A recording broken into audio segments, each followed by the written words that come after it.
Constructing your life is about much more than just building a bank account. Each week, join real estate entrepreneur and mindset coach Austin Linney as he interviews guests who are constructing their dream lives and impacting the world around them on a daily basis. If you're an entrepreneur or wanting to start a business, or you just want to hear motivating stories of how others have overcome the odds, you are in the right place. And now for your host, Austin Linney. All right, guys, welcome to Construct Your Life. Austin Linney here. So happy for y'all to join us today. We have my good friend, Kaelyn. How are you doing today, Kaelyn? I am good. How are you doing? I'm doing good. Guys, I asked her to be on, and she was like, why? You're going to make me laugh this whole time. And she's like, why? And I was like, because you're amazing. And a lot of the people that listen to my audience, I've seen the numbers, are younger investors or just people trying to build their life. And I know that me and you met a while back because of Maddie A's mastermind, and we've been talking on and off forever.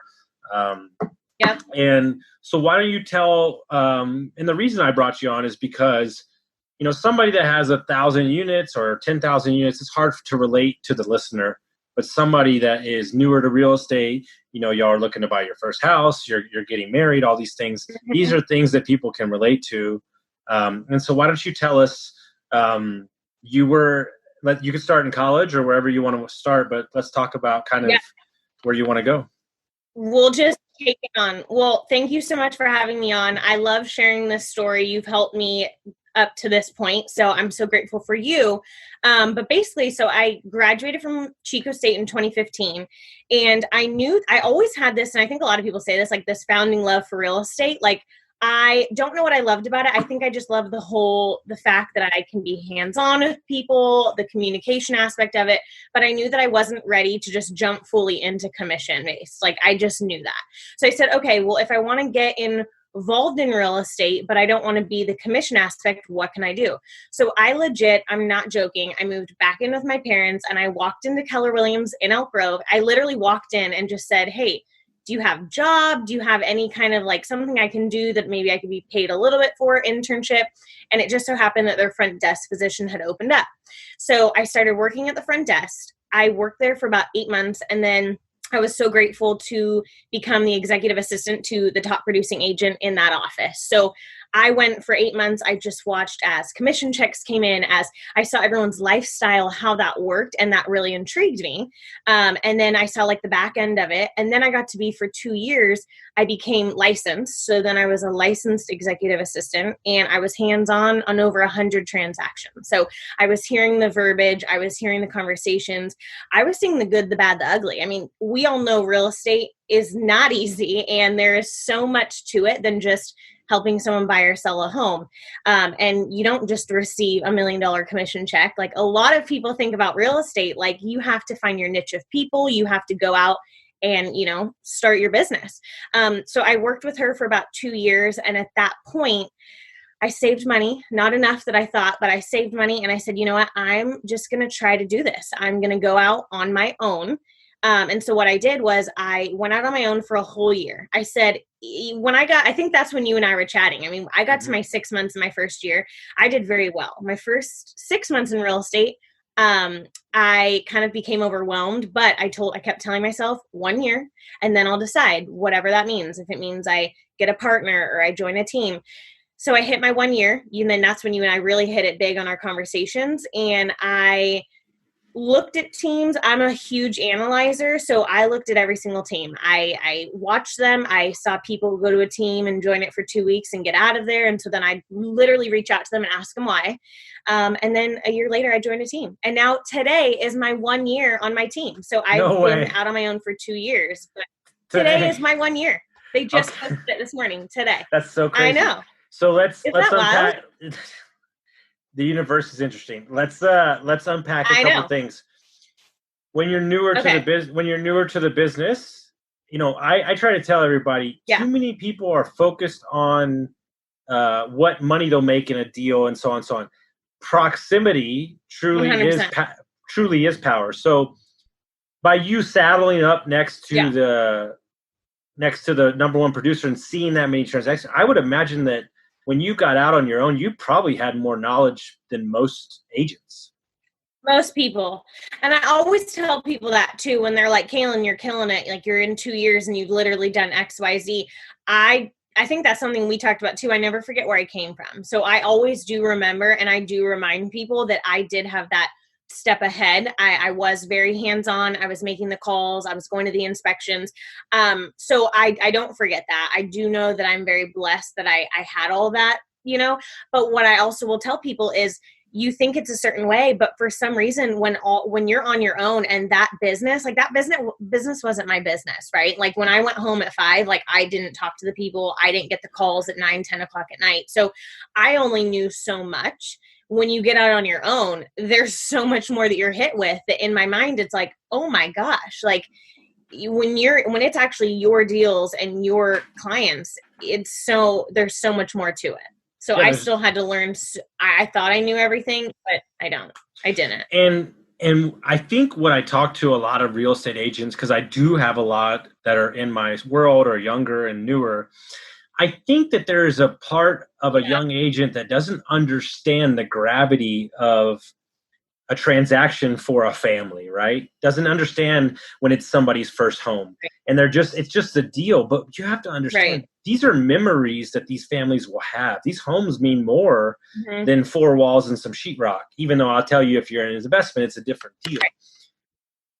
Talk about how it's a totally different feel. I mean, just talk about as an agent, how you feel, because you have a lot of first-time home buyers. You're transitioning a little bit, but I know that's a lot of what you focused on. That is a different situation. It is a lot of emotion in there, is what I'm saying. Oh, yeah. I always tell people, I say, my niche actually, I think, is the hardest. A lot of people think first-time buyers are the easiest. I actually think, and I say this kindly, I say this, humbly, but they are the hardest people to work with because they're nervous, they're excited. Many of them have spent all this time saving money to find that what they really want is a little out of their reach, and they might need to wait another 6 to 8 months, which, my people, I always say, these are my people. My generation wants instant gratification. And in real estate, that's not always the case. You may sit down with me and we may, realize that you need to wait another 6 to 8 months in order to be in the bracket or whatever that looks like. So, to be the bearer of bad news, and then to my generation who doesn't like to be told no, it's hard. And, a lot of people have, that champagne taste on the beer budget. And so I, once again, have to be, even though that those are my age of people, I am the professional, and I have to have those hard, uncomfortable conversations sometimes to say, listen, I know you want that. That's the next home. Like, this is our first home. This is an investment.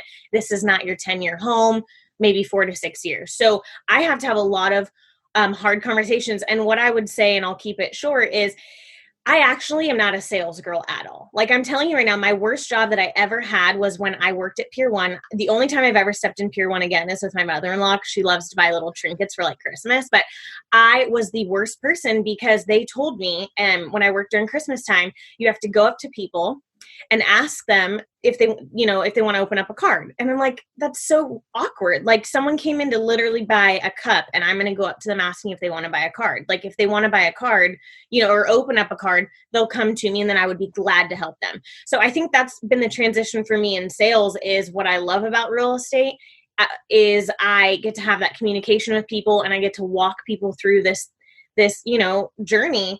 But I don't like the sales of it. So you'll see, and I know, the way that I work my business is I promote myself and what I do and how I do things in hopes that people will be attracted to that and then come to me for that service. But it's been hard for me sometimes to kind of go out there and be like, hey, do you want to buy or sell a house? So I try to turn it, because sales is not my thing. It's really not, So we're going to Pier 1. They were so mean. I literally sold the leased car. I'm not trying to make you uncomfortable. I promised I wouldn't. But let's talk about putting yourself out there, because look, I deal with it on a daily basis with the podcast. I try to remove myself from it, or when I'm putting out videos. I know that me and you talk about this all the time. And you've understood from Maddie A, from Aaron, from all these people, they're truly buying into you. They're not buying into the house or the product. And yeah, there's a house at the end of this. Right. But talk about that struggle with going back and forth on, I don't want to feel like I'm promoting myself, but I want to put out what I do, and kind of just talk about that stuff. Right. Yeah, I mean, that's a great question. I think that is a hard conversation sometimes, because the reality is that this is a sales job. This is a sales industry. If you want to, close deals and you want to help people, you need to put yourself in front of people, or they don't know who the heck you are and what you do. So for me, it's like reminding people, I have that balance of reminding people of what I do, why I do it, what I love about it, and what that looks like.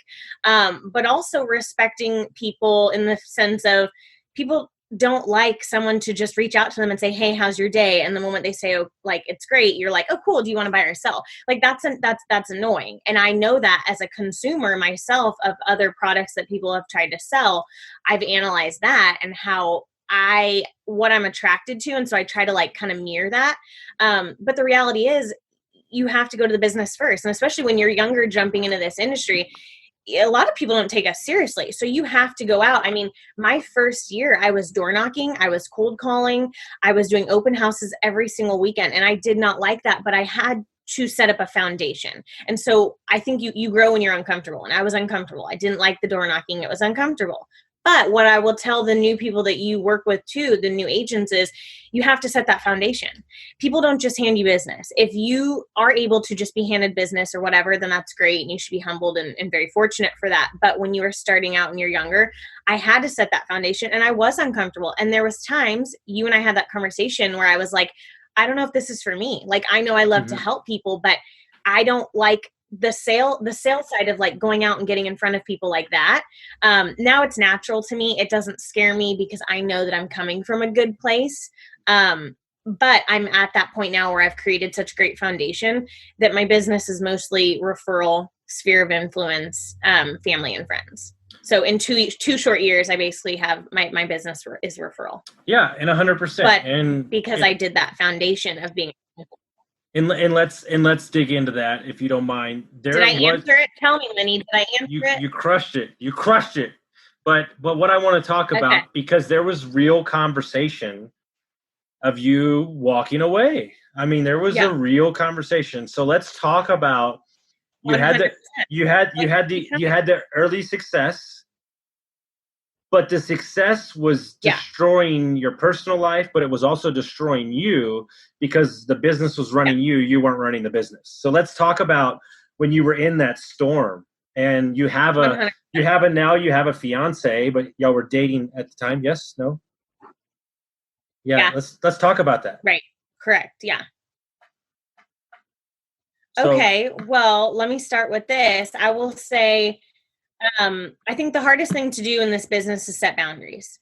And I think that setting boundaries is so hard when you're newer is because it's like, I didn't feel like I had the strength to set boundaries, right? Like, it's like, if I don't have all this business coming in, who am I to set boundaries and tell people I can't talk to you after XYZ or whatever?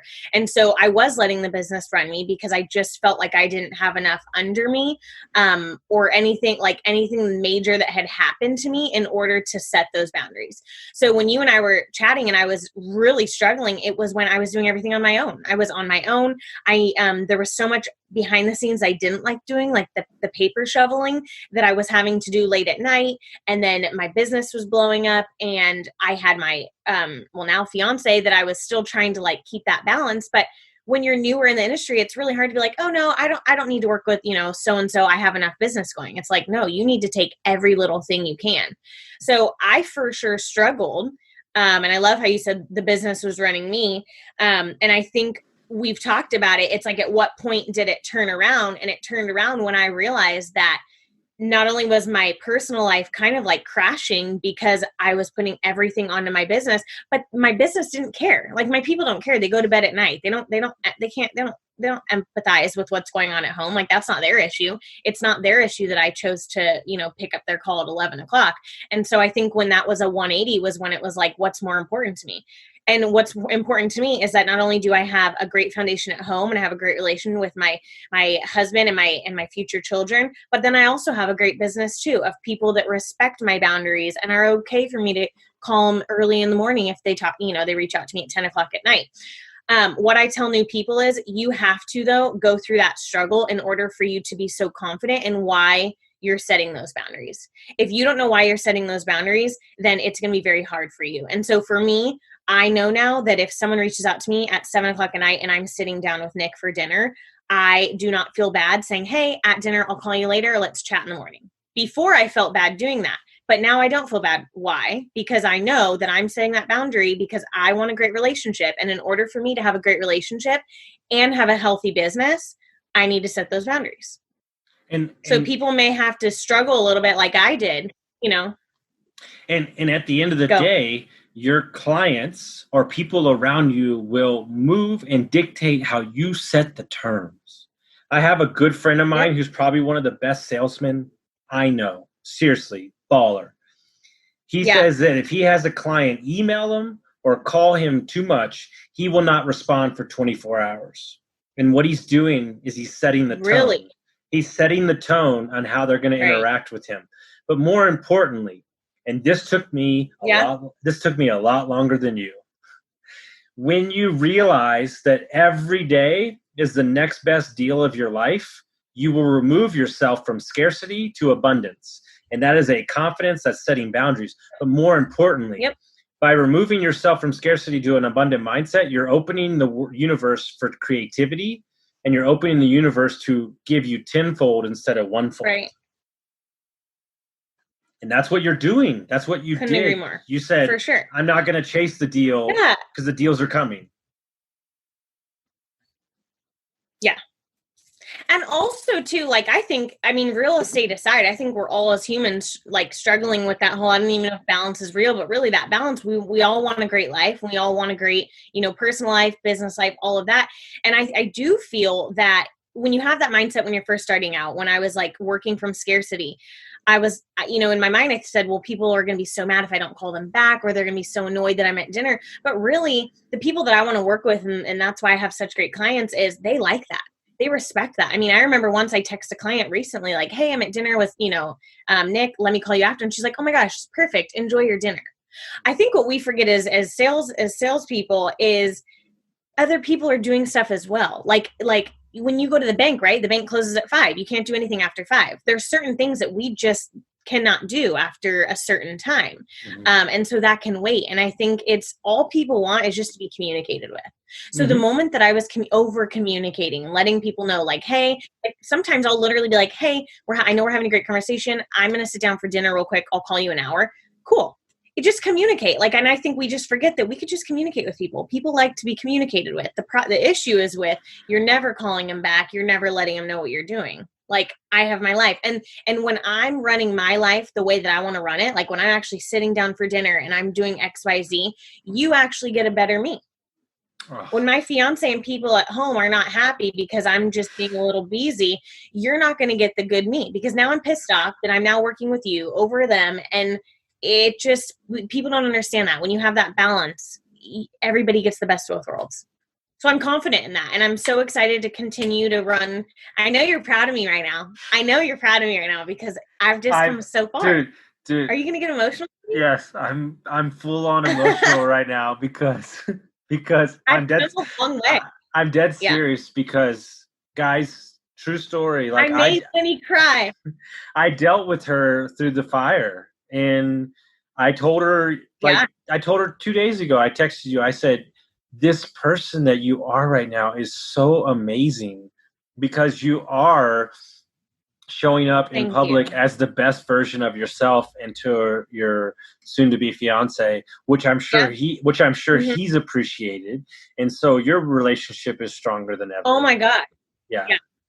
And it's just choosing. Well, and I think too. Go ahead. Oh, no, you go. Sorry. I got excited. Finish. No, I know. But like choosing your life over somebody else's only gives you more respect to your clients. That's just not hard, guys. 100%. What were you gonna say? And the more, and well, I was going to say, I don't know. Did you want to talk about like team? I think one of the biggest questions I get all the time is, that's the next route for sure. No, because I want to talk about. Is that our next Yeah, I want to talk about how that was a very, very hard decision for you. I know you went back and forth for weeks on to leave 100%. the team that you were at to join this new team, months. So let's talk about that process when you were, you were talking about leaving, maybe not even going to the new team. So let's talk about what your views on that from just a team point of view was. Yeah, I think, okay, so this is the first team I've been on. So when I was an assistant to an agent, it wasn't a team. It was just her and I, basically. And then I went out on my own, still at Keller Williams for a whole year. In that year, I'm a huge journaler. I really was like, what's going on, right? Like, why am I not excited? I got to the point where I wasn't excited about business anymore because I was so overwhelmed. And on top of being overwhelmed business-wise, I was overwhelmed personal-wise because it was just so hard for me to give myself to now my fiance and also my clients as well. And I just needed that guidance of like setting that boundary. So basically what happened was, like I said, I'm going to give myself a year. Here's what I struggled with. I have a humbled ego. So not like a bad ego, but in the sense of like, I don't need help getting business. I just needed support. And I think that that's the biggest mistake that people make. A lot of people, and I myself too, felt that if you join a team, it's because you can't do it on your own. And that was triggering me because it was like, I can do it on my own. I'm just struggling balancing both. And so what I will tell people is I don't think a team is for everybody, but I also think that when you join a team, you need to know why you're joining a team instead of just joining a team thinking that people are going to hand you leads and your whole life is going to be easy. So for me, what that looked like was I had to get very clear on what I was looking for. And what I was looking for was a team that had already had all the systems in place of doing the things behind the scenes that I didn't like doing so that I can continue to be in front of my clients. I could continue to have that energy to be on all the time on social media, reaching out to people, going and sitting down and having coffee, whatever that looks like. So I actually had a ton of teams reach out to me and I would kind of analyze them. And I always tell people, I'm like, when you join a team, I think that we think they're interviewing us, but we're actually interviewing them. We're all interviewing each other. I'm seeing if they're good enough for me and they're seeing if I'm going to work hard enough for them. So that's something I would tell any new agent looking to join a team. You're interviewing them too. Go in with questions. Go in with what, if I bring XYZ, what are you going to do for me kind of, it's a support. So I had the Bishop Real Estate Group. They reached out to me and I still had 6 months to my year, right? Because I wanted to finish a year. So I watched them. I analyzed them. I looked at everything. I compared them. And I just fell in love with them from the start, but I also wanted to continue out my year. And what I loved about them is they're not pushers. They are the same as me in the sense of like, they're going to continue to remind you that we're here to support you, but we're not going to hold your feet to the fire. We're going to support you if you choose us or someone else. And that's what I love about them. And I have mad respect about them for, because that's how I roll too. And so they would reach out to me like every 2 months. Hey, do you ever want to come to an open house? Come to an open house. Hey, and so even with me not giving them anything, they were still just supporting me. They liked me and they just wanted to support me. So cut the story short, I sat down with them twice and I realized that, I could still be me and bring my own businesses and just, business in, but they're going to support me in ways that will help me continue to do what I need to do. I will say what was tough for me though, is like when I have a listing, right? My name's not on it. That was something that they told me up front. Your name's not going to be on it. So if you need to be the star of the show and you have a big ego and you need to see your name, we're not for you. That was a little hard for me. And I think I'm open to tell people that because there's someone probably on the other end of this. It's like, yeah, that's going to be hard for me too, but I did it and it's worked out and it's fine. And I still get to be hands-on and they're still my clients. I don't like taking leads. I haven't closed one lead from the team because that's in my mindset. I want to still close my own people just because that makes me feel good. But we have a full-time assistant and a full-time marketing person. And if I'm driving and I need something, I can call them. And instead of me, I would stress out and pull over to the side of the road to try to send something out. I literally call them and they send it out to my client. And my client has it while I'm still driving, helping another client. So it's just that support has been so amazing. And even Nick, so my fiance will be like, sometimes I will say like, oh my gosh, I'm giving X amount away because you do have splits. He's like, it doesn't matter. You're happier, you're healthier, you're excited, you're happy about the industry. It doesn't matter. I think that thing is sometimes money doesn't matter if your mindset is golden and people will treat you well. So I don't know if I covered that whole thing. Maybe I hope this helps someone. I would love to help anybody that's looking to join a team. Because it's what worked for me. And it's the only reason why I'm still in this industry today. Because if I was still on my own, I would have either drove Nick mad or freaking got out of this industry.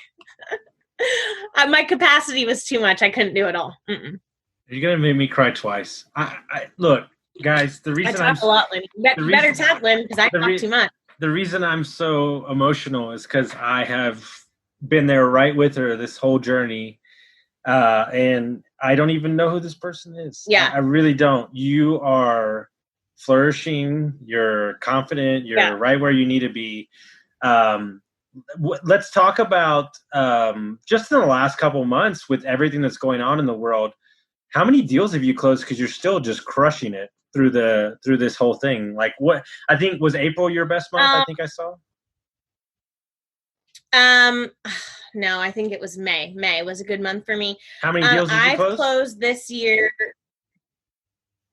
Yeah. I closed 5, I think I closed 5 in May. How many deals have you closed this year? I closed 14. 14. Second year. Just slaying it. Yeah. I mean. Well, I actually was looking at my numbers. I was quite proud of myself. I was looking at my numbers yesterday. Mm-hmm. And in 2 years, I've closed 34, 35. Stop. In 2 years. And and let me tell you, they're all me. Like they're all my referrals from family, friends, past clients, open houses. Like they're all my sphere of influence. So I think that's what makes me so So talk about that. Of course, because look, I agree. When I worked for private equity, we ran the numbers. 80% of our deals was from referrals, and because they're almost in the door already. So talk about, as an investor or agent or just anybody, how do you keep going back to the well and not having to search for leads? What are you doing? Well, I would say I am big on social media, and what I will tell people too is you need to pick what works for you, right? I think that if we push people on saying you have to do social media, and they don't like doing it, it's going to come across really awkward. So people need to find the niche and what works for them. For me, social media was just my thing. I really want people to know who they're working with, and that's why I do share personal life stuff, business stuff, anything and everything, just so people feel like when they reach out to me, they kind of already know me, and they feel like they have a sense of who I am and what I do and what I stand for. And so I will say I started my social media about 4 years ago. So when I was working with that agent, I was always pumping out real estate stuff. Like I was almost using that platform to just help me grow. And so I will say, even though, yes, I've been 2 years on my own, I have had the other 2 years of people kind of seeing like Kaelyn's in real estate. So when people think real estate, I wanted them to think of me. And so that really helped me. But I think people feel comfortable with me. They, like I said, they don't know me, right, on social media, but they feel like they know me and they feel like they've had this bond to me. And my thing is like real estate and this whole journey is nerve-wracking for people. And so if people can just take that leap and feel comfortable to reach out to me, that's where that relationship starts. And so I've had a lot of people reach out to me on Instagram. I've had referrals from out of state, people that followed, Sacramento agents, and then we referred business. My family and friends, my first year, my family was hesitant to, my grandma actually did not use me to sell her home. And I handled it very wrong. I handled it very wrong. I was very irritated and I was very pissed because I thought that I was owed that business. And what I'll tell anybody is you're not owed anything. Your friends and family do not have to use you. And I was irritated, and I'm actually irritated with myself today on how I reacted because now I've matured a year later. And, the reality is you got to be happy for everyone.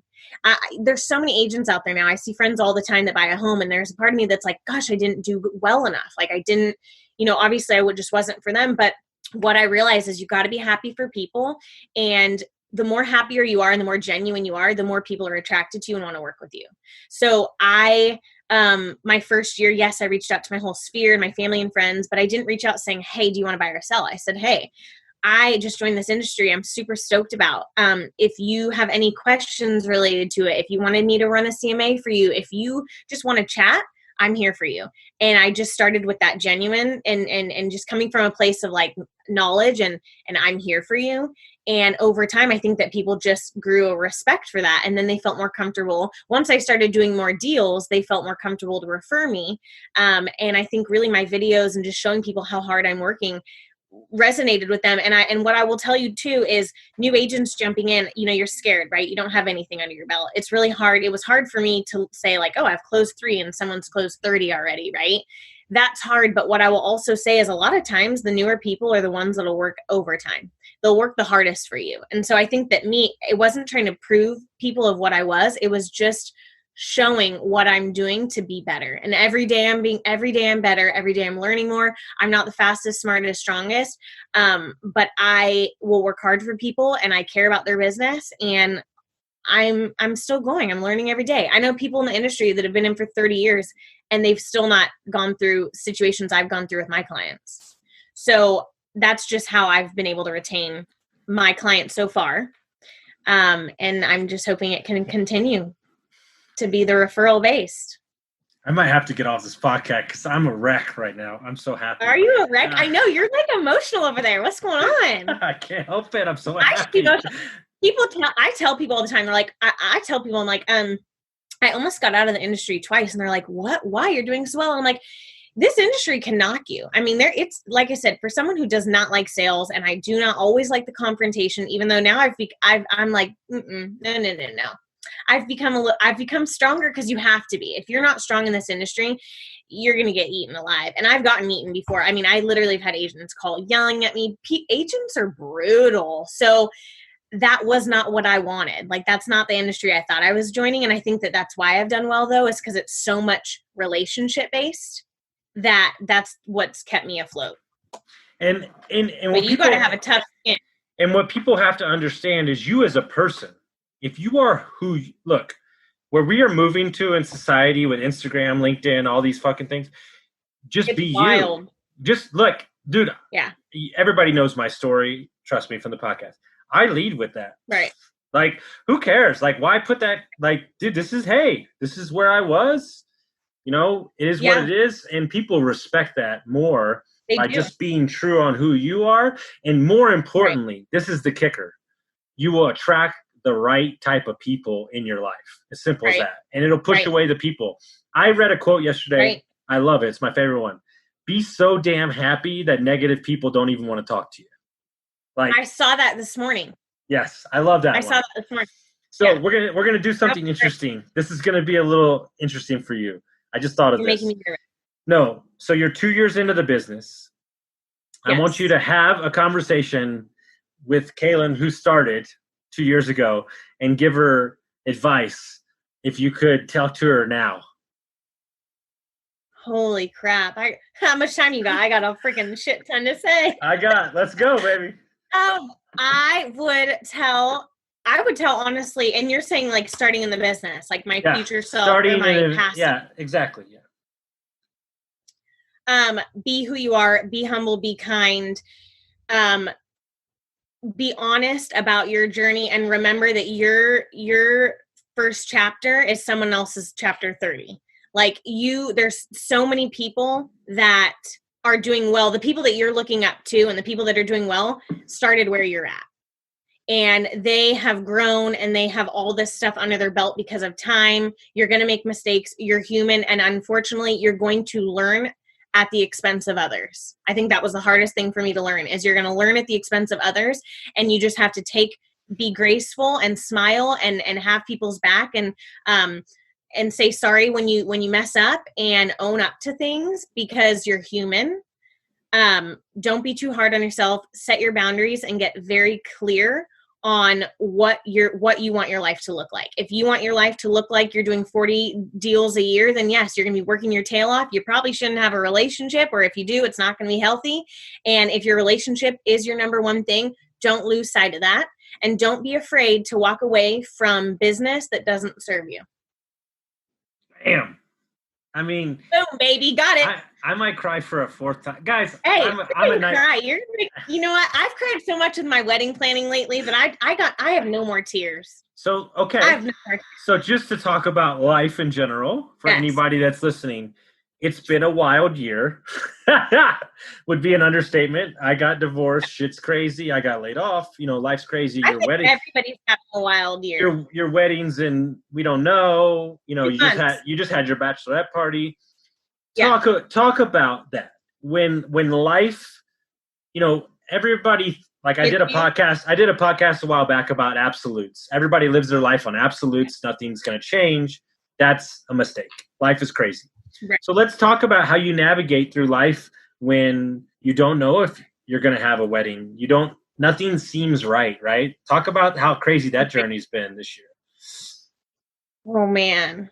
Well, here's the scoop. I'm a Cancer, so I wear my heart on my sleeve. So I'm a very emotional person. So that's why I'm surprised seeing you cry. I've not cried yet.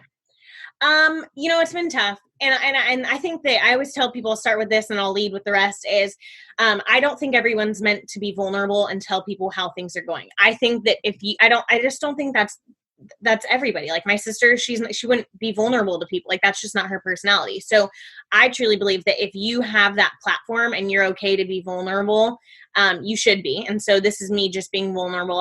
I try to always just be very honest. It's not been easy. And it's crazy because there's so many times where I say like, you know, if I'm having a breakdown or a meltdown or whatever, I'm like, well, so many people are having it worse than me. And I'll have people say, I know that. And I'm glad that you are recognizing that, but you're still human and we can still validate that you're going through something too. Mm-hmm. So while I understand so many people are going through so much, I mean, I literally know friends whose parents have cancer right now and they can't see them. Like I know people are going through it worse, but I think that it's very important that we all still validate what we're feeling personally and we don't overstep that. So this time has been very hard for me. When Corona first hit and we went in shelter in place, I was my busiest in my business. So I was having to show homes in the heat with wearing gloves and masks and Cloroxing everything, it was wild and it took an emotional toll on me. And I think too, being someone who I'm so outspoken and I love to go, I'm with people all the time and going into restaurants and eating, you know, the first 2-3 months was fine, but I'll let you know, like the last 2 months has been very mentally challenging for me. You know, for me, the wedding, a lot of people can say like, oh, it's just one day, postpone it. But, you know, since Nick and I got engaged last year, we've had 4 people pass in our family. So for me, it's like, do you postpone? And then what if something else happens to one of our parents? Or what if this happens? There's a part of me where it's like, hey, it's only just us getting married, like whatever. But then there's that other part where it's like, I've been planning this day since I was a girl, you know, a little girl. I would like some people to be there. So that's been challenging. My business is doing great and it's busy, but you're also dealing with people who are on different emotional levels too. I mean, business-wise, with my first-time buyers who are already hesitant to jump in, right? Many of them are like, I don't know if I'm going to get furloughed. So we're in escrow. I had 2 escrows that fell out because unfortunately my clients, you know, lost their jobs or they took a pay cut. You know, I always say in real estate, you're wearing so many hats. You're not just an agent helping them write an offer, get it accepted, and you hand them the keys.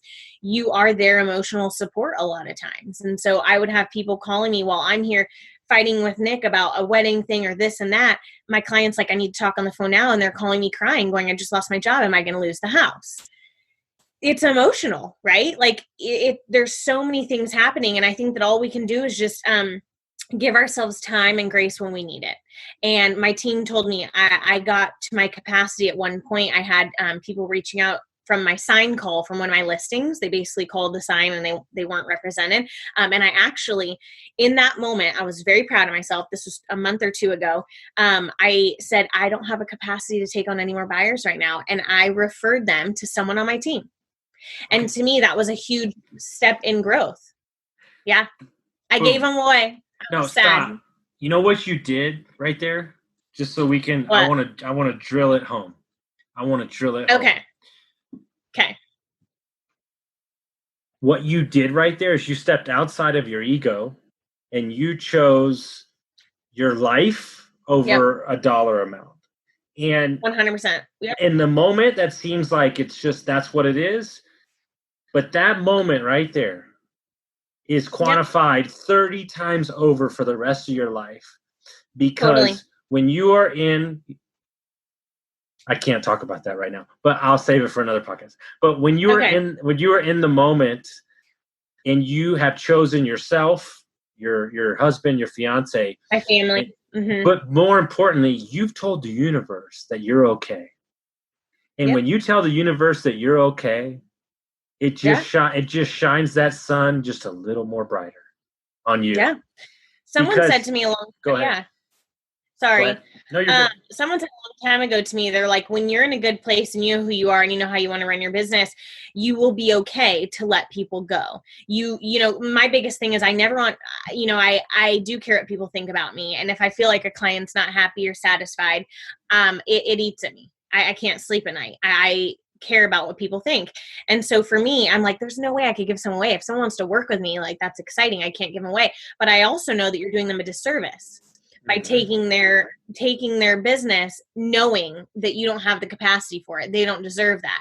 So I think I almost sleep better at night knowing that. And so I actually had someone else reach out to me too. I had a referral. I had a investor referred to me, and I was excited to work with them. But what I realized was I had already set 6 to 8 months ago, I had set a boundary that I'm not going to work after 10. Well, this person kept texting me, you know, all these homes at 11:30 at night. My phone was going off. And there was a part of me that I wanted to grab it and help them. But then I look over at Nick, who's like, you know, you have this commitment to me. And so I realized in that moment that it's not fair to either of us. It's not fair to work with this client for him.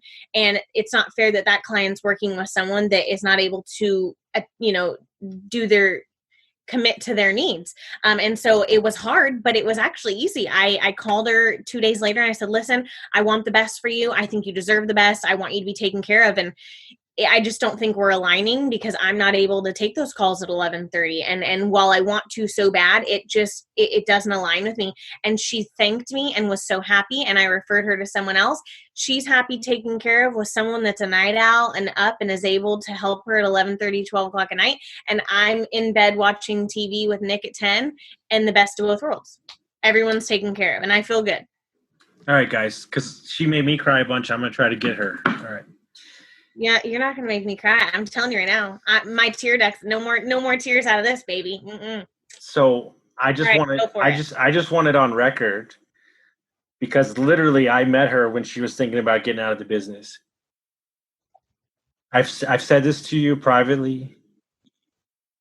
The woman that you are inspires me every day to be better, because I appreciate that. You truly are a ray of sunshine in so many people's life.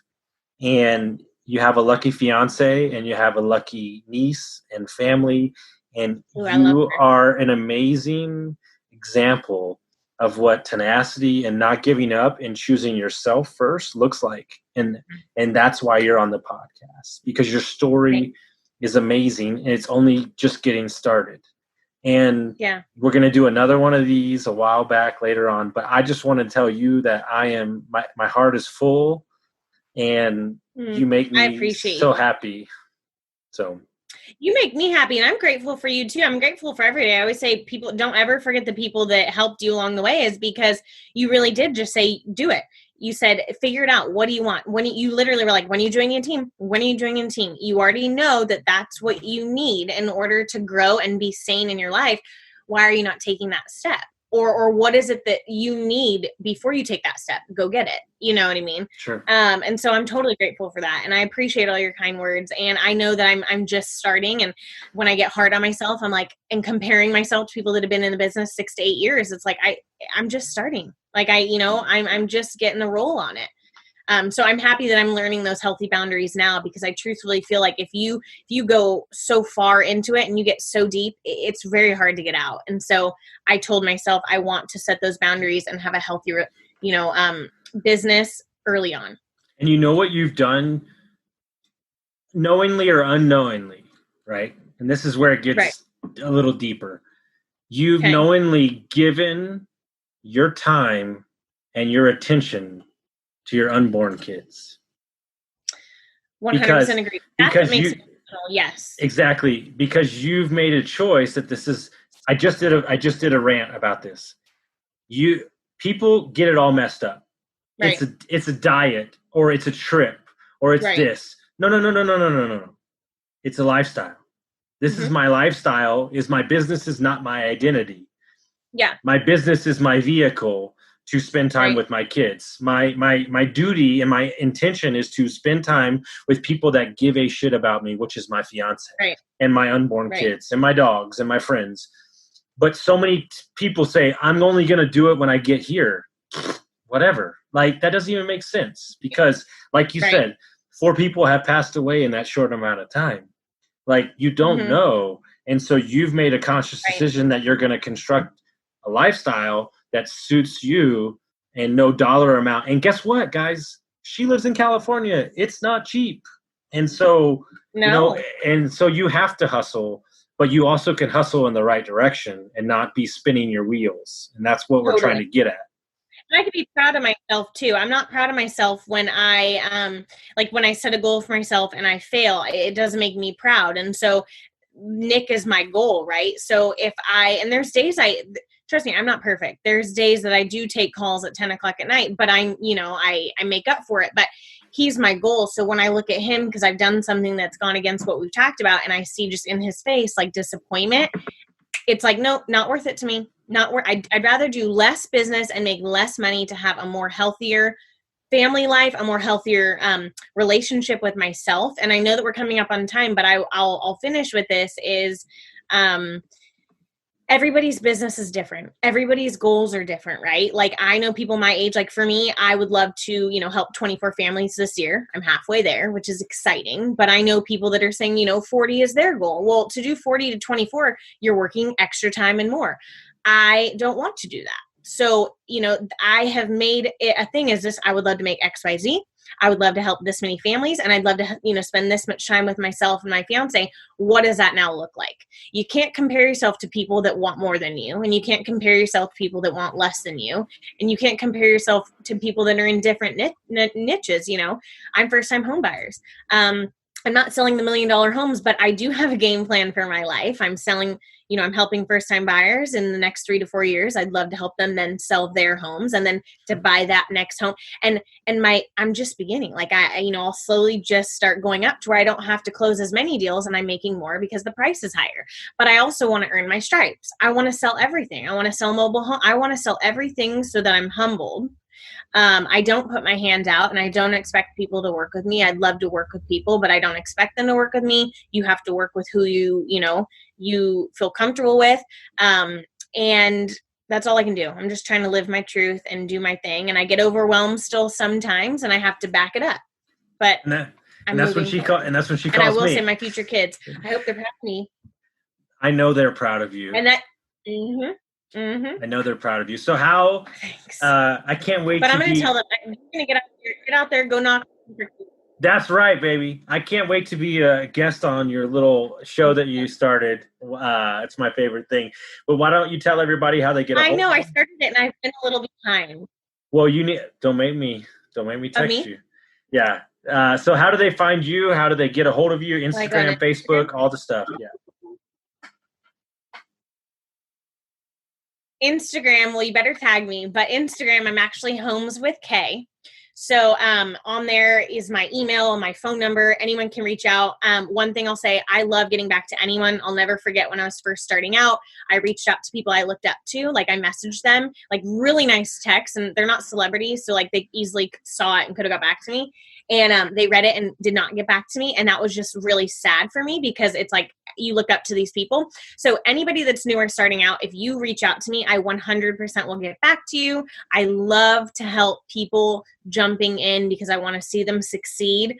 So message me, or if you're in another state and you want to maybe have like a referral thing, whatever that looks like, I would love to support people however I can. So all my information is on my Instagram. Well, thank you. Did I kill it? We'll talk about it offline. I can't even deal with it right now. Thank you so much for coming on, guys. If you like this episode, share it with your friends. It's my pleasure, guys. Y'all have a great day. Thank you so much.